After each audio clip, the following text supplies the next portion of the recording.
और कोई लॉजिक? वो कर लिया था मैंने, पहले स्टैंड घर पे रखा था। मातृभूमि की वंदना करते हैं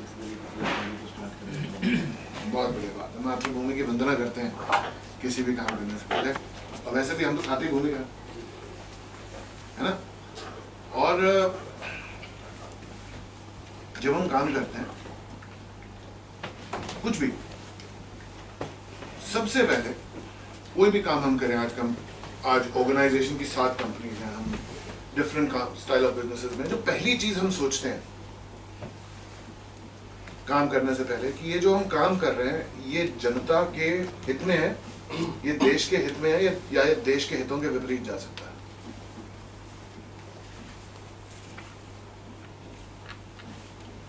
अभी मुझे पीछे एक प्रपोजल मिला, बड़ा लुक्रेटिव प्रपोजल, गोवा में कैसीनो खरीदने का। उसमें इन्वेस्टमेंट थी करीब कोई 20-22-25 करोड़ रुपए की, और डेली के 20-25 लाख रुपए की। खरीद लेना चाहिए था?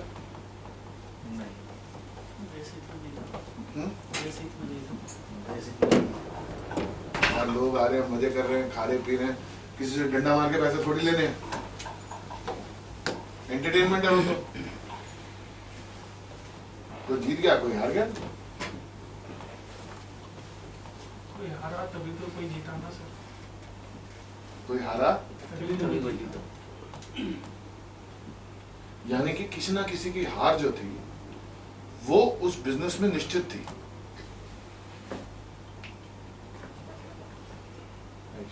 हम जीवन में ऐसा कोई बिजनेस, कोई ऐसा व्यापार नहीं करेंगे जिसमें किसी की हार छुपी।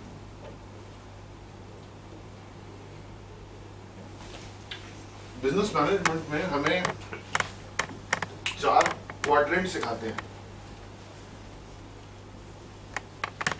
बिजनेस 4 तरीके से होता है, लूज लूज। आपने किसी के साथ ट्रांजैक्शन करी जिसमें आपका भी नुकसान और उसका भी नुकसान हो सकता है।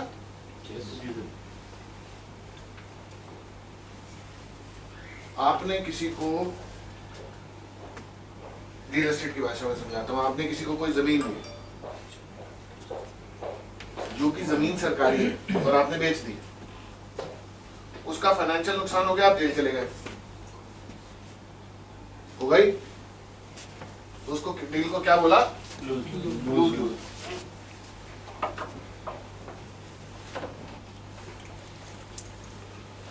Win lose, I win and you lose. मैंने जो आपके साथ ट्रांजैक्शन करी उसमें मैं जीत गया और आप हार गए। बहुत सारे बिजनेसेस करते हैं ऐसा काम। अपनी जीत से मतलब है ना, दूसरे के हार से क्या लेना देना है ना। दूसरा नफे में जाए, नुकसान में जाए। मैंने एक बिजनेस खोला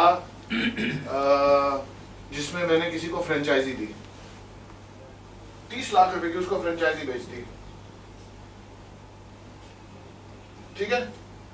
और उसने 20 लाख रुपए की इन्वेस्टमेंट कर दी उस फैसिलिटी को खोलने पे। मेरे पे ट्रस्ट किया उसने। मुझे पता था कि जब ये पैसा लग जाएगा तो उसको उम्मीद थी कि ये 50 लाख रुपए लगने के बाद वो 3 लाख रुपए महीना कमाएगा, और मुझे पता था कि कभी उसके खर्चे भी पूरे नहीं होंगे ना। मैंने कोई रेस्टोरेंट खोला, किसी को बोला कि रेस्टोरेंट खोलो, मेरे रेस्टोरेंट पिज्जा हट है मेरे पास, मान लीजिए, मैंने उसको बोला फ्रेंचाइजी ले लो, इतने पैसे लगा लो। होते हैं ऐसे बिजनेसेस, देखे हमने होते हुए, जहां पर आप जीते और वो हार गया।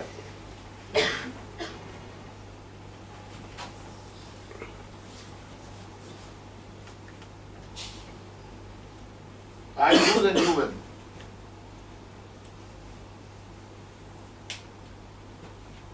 और एक व्यक्ति मुझे मिले तो ऐसी बात चल रही थी कि क्या रिटर्न ऑफ इन्वेस्टमेंट आप एक्सपेक्ट करते हैं, क्या करते हैं। तो उसने बोला साहब आपको पता नहीं है, बिल्डर ऐसे ऐसे हैं जो 4%, 5%, 6% पर पैसा ले लेते हैं महीना।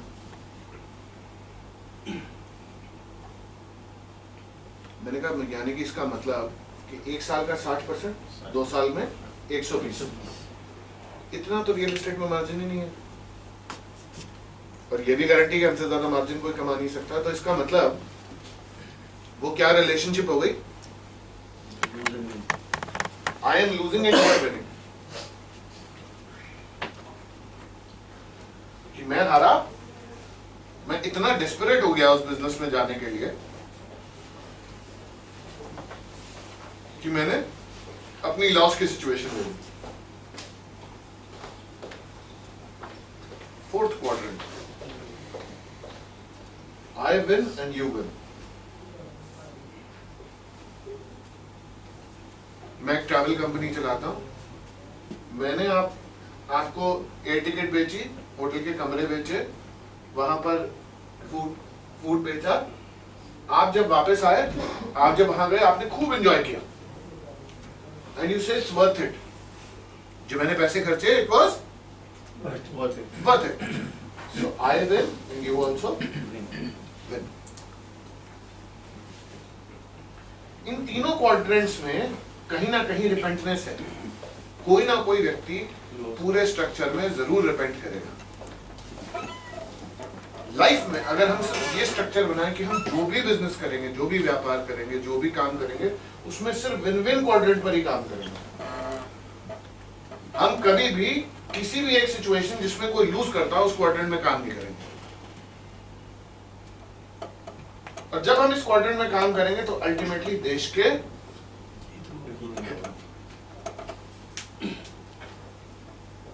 ये प्राइमरी सोच है संस्था की, प्राइमरी सोच है ऑर्गेनाइजेशन की कि जो भी काम हम करेंगे, जो भी बिजनेस हम करेंगे, मान लीजिए हम रियल एस्टेट आज बेचते हैं, क्या ये देश हित में?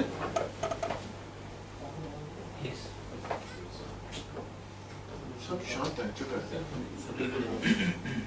या देश का नुकसान हो रहा है? कौन कौन कितने लोगों को फायदा होता है इससे बताइए? एक प्रॉपर्टी है कॉस्मिक कॉर्पोरेट पार्क जो हम डेवलप कर रहे हैं, हमने जो डेवलप किया, इससे कितने लोगों को फायदा हो रहा है? लेबर को होता है, लेबर को हो रहा है और कॉन्ट्रैक्टर को हो रहा है, फिर इन्वेस्टर को हो रहा है, बायर को हो रहा है, ट्रेडर को हो रहा है, फैसिलिटेटर्स को हो रहा है, गवर्नमेंट को हो रहा है, टैक्स जा रहा है उनके पास। इकोनॉमी में भी आता सर, डेवलपमेंट और कंट्री को डेवलपमेंट हो रहा है। डेवलपमेंट तो भाई नहीं, डेवलपमेंट कंट्री डेवलपमेंट हो रहा है। हाँ, कंट्री डेवलप।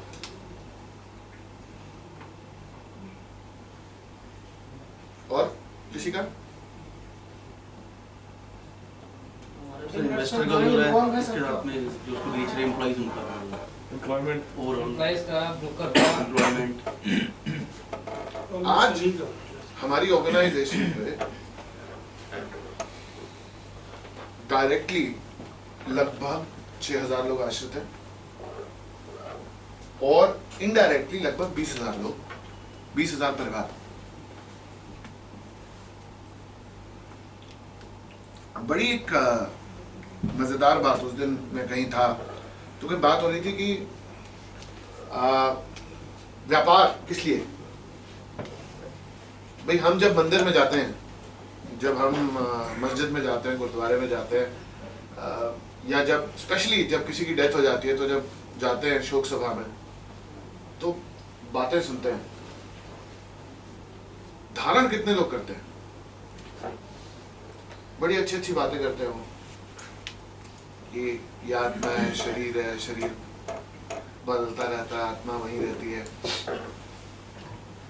हमारे जो कर्म हैं, जो हम काम कर रहे हैं, उसी के बेस पर हमारी अगली सारे जन्मों का होना। यही सुनते हैं ना पंडित जी? इसी बात को घुमा के किसी भी, और सारी रिलीजियस किताबें घूम फिर के यही बात कहती हैं। गीता, कुरान, गुरु ग्रंथ साहब, Bible, they all preach the same theory in one way or the other.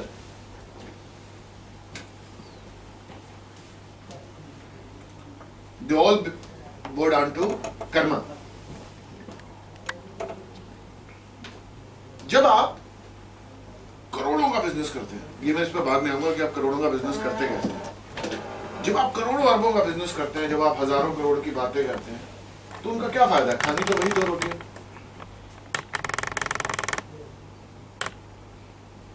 आप अपने साथ कितने लोग रोजगार देते हैं, कितने लोग का परिवार चलाते हैं, उसमें भी डिपेंड हो जाता है, स्ट्रेस डिपेंडेंट हो जाता है। ये आप तो खुद जी रहे हैं स्ट्रेस में, लेकिन आपके चलते हजारों लाखों लोग भी आपके चलते जी रहे हैं मार्केट में। बहुत ये सबसे बड़ी खुशी यही होती है।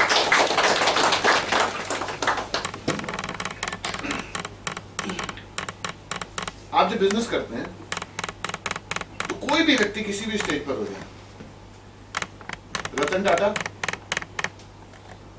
मैं हूं, या जिस लड़के ने अभी पानी पिलाया, सब वही रोटी वही दाल वही सब्जी खाते हैं, ठीक है ना? प्लेट अलग अलग हो सकती है, that's it। इसके अलावा क्या किसी के जीवन में कोई डिफरेंस है? कोई डिफरेंस नहीं। कोई ऐसा व्यक्ति जो 15 फुट बाय 22 फुट के बेड पे सोता हो? कोई है? मेरा बेड 6 फुट बाय 7 फुट का है। आपका कितना है? क्या साइज का? 6 फुट बाय 6 फुट। 7 फुट का।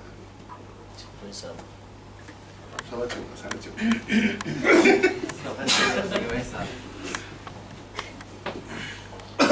सबका सब उतने बड़े बेड पे सोते हैं सभी।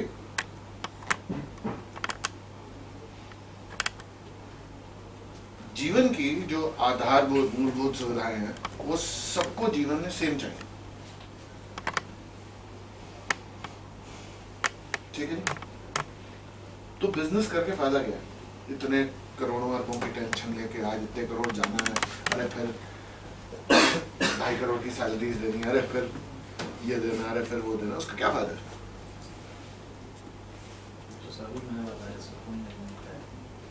जिस घर में जब एक कंपनी हमने स्टार्ट करती है, जिस घर में तब था, आज भी उसी घर में हूं मैं, अभी तक उसी घर में।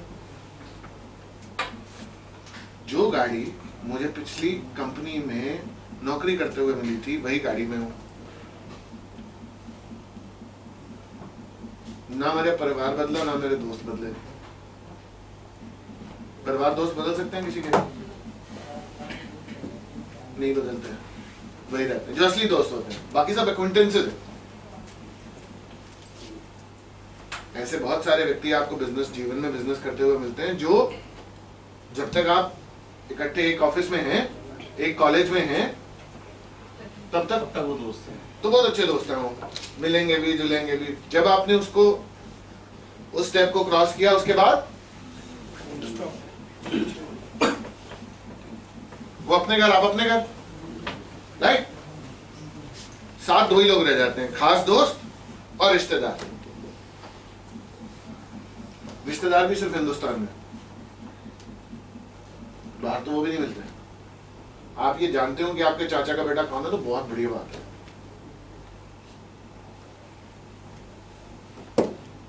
परिवार जाते नहीं। खैर, अगर आप विन-विन की स्ट्रैटेजी पर चले सारा जीवन, तो आप अपने जीवन का जो कुछ जो आपने जीवन में सोचा है वो पालेंगे। जीवन में अगर आपने बेटा कितने पैसे कमाने हैं जीवन में, क्या टारगेट है? अगले 10 साल में कितने पैसे कमाने हैं? टारगेट तो सर अभी है कि एक अपना घर होना चाहिए, बहुत बढ़िया बात है। अच्छी लाइफस्टाइल होनी चाहिए बैठे, अपना घर होना चाहिए, एक गाड़ी होनी चाहिए, अच्छा लाइफस्टाइल मेंटेन कर पाऊँ नाम बस।